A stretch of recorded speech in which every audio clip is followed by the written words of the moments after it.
Good morning, good afternoon, or good night, and welcome to Command Power, the show in which we discuss all things Magic the Gathering with a focus on Commander. And today we have another episode in our Spoiler Spotlight series in which I talk about, well, spoilers and tell you what my thoughts are on them. But before that, just a quick reminder to click subscribe if you enjoy my videos. We're well on our way to 1 million subscribers and your support means everything to me. And today we're going to be talking about Ripples of Undeath. For 1 colorless and 1 black, it's an enchantment with, at the beginning of your pre-combat main phase, mill 3 cards. Then you may pay 1 colorless and 3 life. If you do, put 1 of the cards milled this way into your hand. Now this is a very interesting card for multiple different reasons. People have been comparing it instantly to Sylvan Library, and I think it's very far from Sylvan Library in terms of power level, but it does have a lot of stuff going for it that Sylvan Library doesn't necessarily, so let's quickly look at that. For starters, this is going to put cards into your graveyard. Milling 3 can sometimes be much better than what Sylvan Library does because it just puts them back on top of your library for you to draw them again. This helps you dig deeper, therefore, where Sylvan Library only helps you dig if you pay a ton of life. With this one, you actually don't have to pay any life at all. You're always going to be digging 3 cards deep into your deck, and if your deck is going to be based around graveyard synergies, which it obviously is if you're playing this card,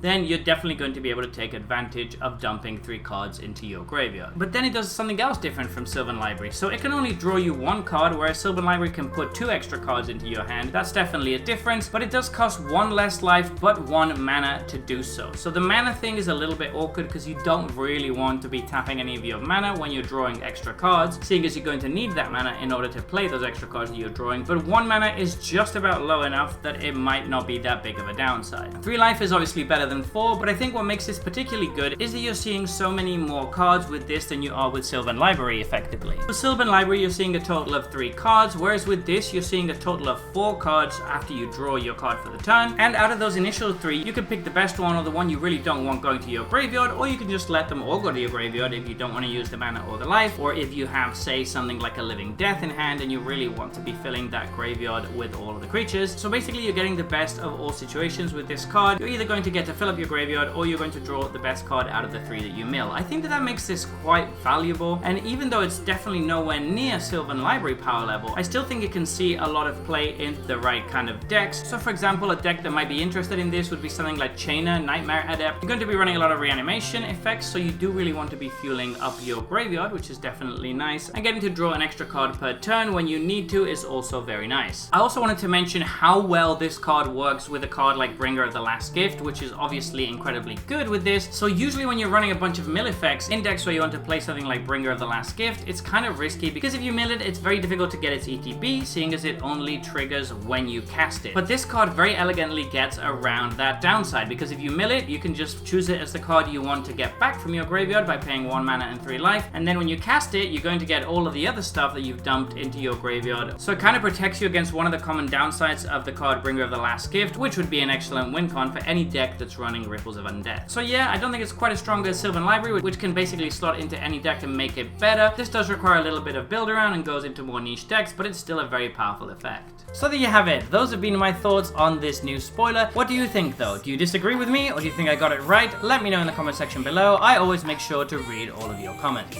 And if you enjoyed this video, don't forget to click like or subscribe. It really helps the channel. And until next time, take care.